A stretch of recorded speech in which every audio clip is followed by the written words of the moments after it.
All right, let's dive into one of the most, well, honestly, one of the most frustrating paradoxes of modern life.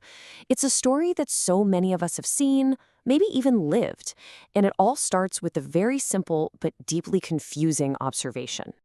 It's a weird thing, isn't it? You see people who are just brilliant. They aced every test, got the fancy degrees, landed these impressive jobs, and yet, financially, they're just not getting ahead. It kind of makes you question everything we were taught about what success is supposed to look like. I mean, you did everything you were supposed to do, right? You followed the playbook, you got the good grades, landed the good job, and you're pulling in a good salary. But if you're being honest, doesn't it feel like you're just treading water? Like you're stuck on a hamster wheel. You're working harder, maybe earning more, but that dream of real financial freedom, it feels just as far away as ever. So what is actually going on here? Well, when you look at the data, you find something pretty startling. 0.16. According to research from Ohio State University, that is the actual statistical correlation between a person's IQ and their net worth. Now, in the world of social science, a number that low is considered weak. You could even say it's almost non-existent. And that one little number tells us something absolutely profound. And this is the whole thing right here. Being smart, having a high IQ, it's a fantastic predictor of your income, for sure. Companies will pay for intelligence. But, and this is a huge but, earning a big paycheck and building actual wealth are two completely different games. They require totally different skills.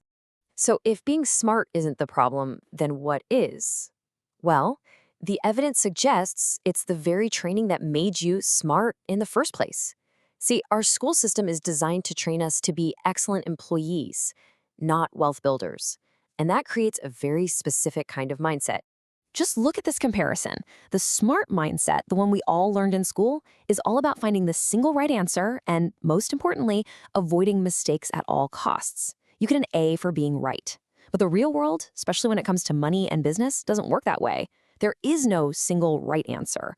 Wealth builders get this. They're okay with taking action even when they don't have all the information. They learn by doing. And when they fail, it's not a bad grade. It's just a data point. And this difference leads smart people straight into a nasty cognitive trap.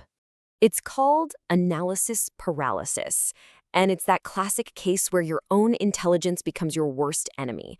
You're so smart that you can see 10 different angles, 20 potential problems, 50 things that could go wrong. And so what happens? You just get stuck. You're endlessly researching, planning, and second-guessing yourself, all while telling yourself you're just doing your due diligence. And this is the real danger. Doing all that research feels like you're making progress, but you're not taking any of the risk. Your brain gets a little hit of dopamine for every article you read, every spreadsheet you make. It feels productive, but you haven't actually stepped into the arena. You're just studying the map while everyone else is already on the road. I love this quote because it just nails the problem here. Version 5 always beats version 0. Version 0 is that perfect plan that never leaves your computer. Version 5 is the messy, real-world thing that's been tested, broken, and improved based on actual feedback. The market rewards execution, not perfect ideas. Okay, but let's say you get past that. You take action, you land that high-paying job. That's great, but now you're facing a second, much more insidious trap. It turns out the very salary you worked so hard for can become the cage that keeps you from building real wealth. You know, a six-figure salary sounds amazing on paper, but the reality of where that money actually goes is a whole different story. Before you even get a chance to decide what to do with it, it's already been carved up. A huge chunk goes to taxes, another to housing, then there's debt payments, and all the little things that make up a successful life. By the time it's all said and done, the amount left over for actually building wealth is shockingly small. And the machine that drives this whole process is lifestyle inflation. It's the silent wealth killer. You get a raise, and your brain immediately sees it as permission. Permission for a nicer car, a bigger apartment, more dinners out. Each one of those upgrades feels like progress, like you're moving forward. But what's really happening is you're just increasing your monthly bills, shrinking that gap between what you earn and what you spend. And this is how you end up in the golden handcuffs. Your lifestyle becomes so expensive that you literally cannot afford to leave your job. You can't take a risk on that business idea. You can't take a year off to travel. You can't even negotiate as hard as you'd like to because your entire financial world depends on that one specific paycheck. You become trapped by the very success you were chasing. So all of this really points to the final, biggest problem. It's the flawed idea of work we were all taught. We're told to just work hard. But working hard in the wrong system, well, that has a very, very real ceiling.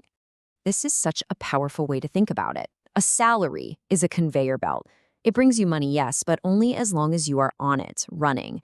The moment you step off, the money stops, cold. Wealth, on the other hand, is a flywheel. It's incredibly hard to get it spinning at first. It takes a ton of effort, but once it's going, it generates its own momentum. It keeps spinning, even when you stop pushing. The math here tells the whole story. A salary is based on addition. You add more hours, you get a little more pay. It's linear, and it's always capped by the 24 hours in a day. You can't make more time. But assets grow through multiplication. They compound. Their growth isn't tied to your direct time, which means their potential for growth is scalable and, well, basically uncapped. So if the old game is kind of rigged, what's the solution? Well, it's not about working harder in that same system.